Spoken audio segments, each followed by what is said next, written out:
मान लो 1.1 का पहला सवाल है, दर्शाइए कि कोई भी धनात्मक पूर्णांक 3q या 3q प्लस का 1 या 3q प्लस का 2 के रूप में लिखा जा सकता है जहां q कोई पूर्णांक है। देखो इसे माना a कोई धनात्मक पूर्णांक है, ठीक है। अब a तथा यहां पर क्या है, इसको 3 को मान लें b, तो b बराबर क्या है 3 में यूक्लिड विभाजन प्रेमिका से। प्रेमिका का सूत्र क्या होता है, a बराबर बी क्यू प्लस का आर। अब यहाँ b के स्थान पर क्या है हमारा 3, तो यहाँ पर हो जाएगा a बराबर 3q प्लस का आर, जहां यानी कि r से यानी 0 से बड़ा क्या होना चाहिए, r होना चाहिए या बराबर, और r से बड़ा हमारा क्या है b, और b के स्थान पर हमारा यहाँ पर क्या है 3, तो यहाँ पर हो जाएगा हमारा 3। अब हमने यहाँ पर ये क्या है हमारा शेष, तो यहाँ पर शेष हम अगर r बराबर 0 रखें, 1 रखें, 2 रखें या 3 रखें। अब हमें करना क्या है, देखो इसे ज्ञात करते हैं, तो हम a बराबर 3q प्लस के, यहाँ r बराबर क्या रख लेते हैं, अब r के बराबर 0 रखने पर, r के बराबर 0 रखने पर, तो r बराबर अब यहाँ पर 0 रख गया, यहाँ हो गया a बराबर 3q, ठीक है।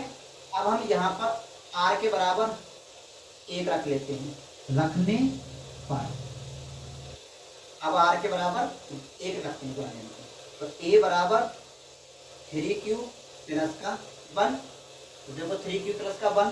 अब दोबारा में हम r के बराबर क्या रख लेते हैं, 2 रख लेते हैं, यानी कि 2 रखने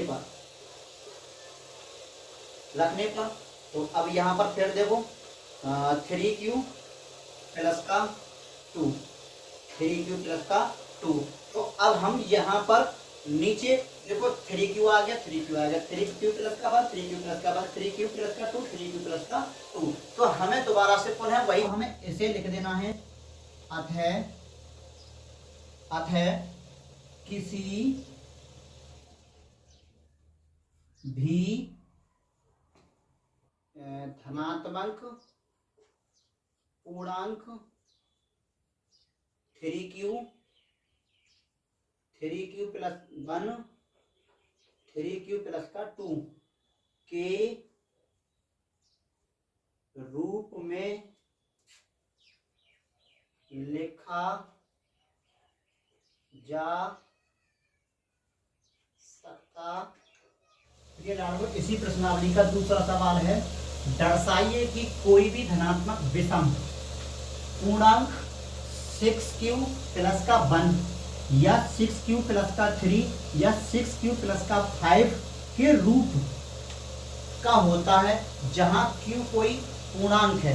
अब इसमें क्या दिया है, विषम दिया है, तो देखो ऐसे ही करना है इसके लिए। माना अब क्या मान लेंगे, a कोई, पहले क्या लिखा था धनात्मक, अब इसमें क्या है विषम, तो कोई धनात्मक विषम पूर्णांक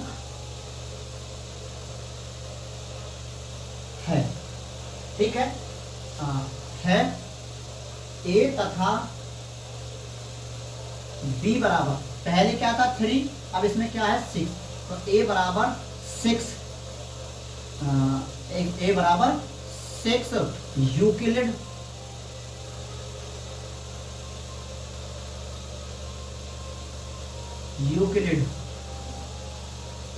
विभाजन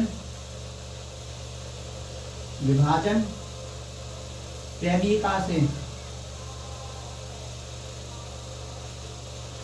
तो a बराबर बी क्यू प्लस का आर, ठीक है, तो a बराबर b के स्थान पर 6 हो जाएगा, q प्लस के r, जहां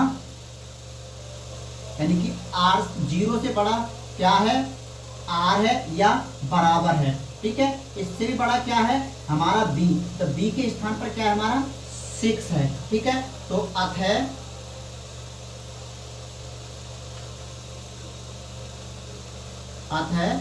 शेषफल, तो शेषफल क्या है आर, तो आर बराबर क्या मानते हैं हम, आर के बराबर या तो 0, 1, 2, 3, 4, 5 तक है, तो 5 तक ही मानना है।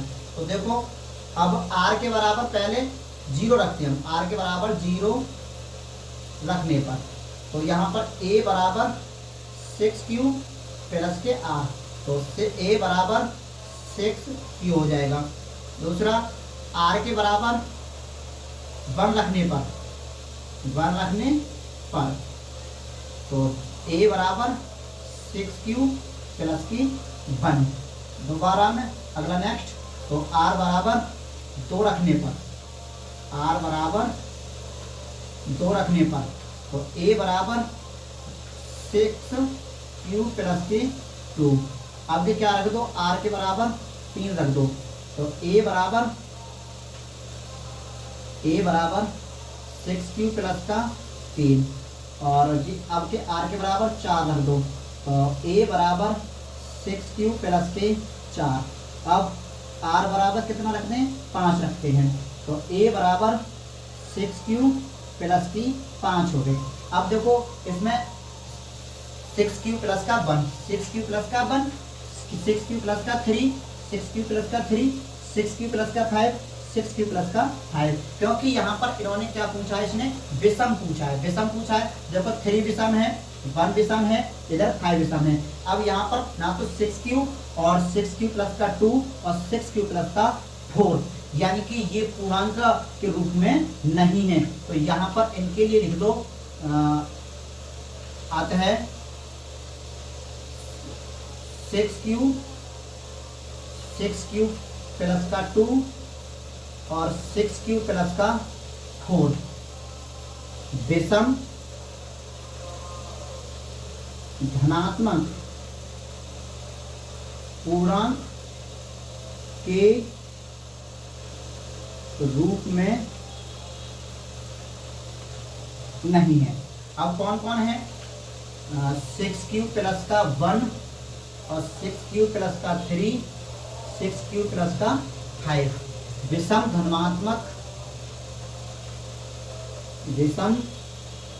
धनात्मक पूर्णांक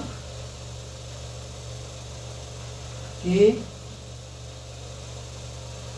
रूप में हैं। तो क्लियर आ लो, इसका स्क्रीनशॉट ले सकते हैं आप।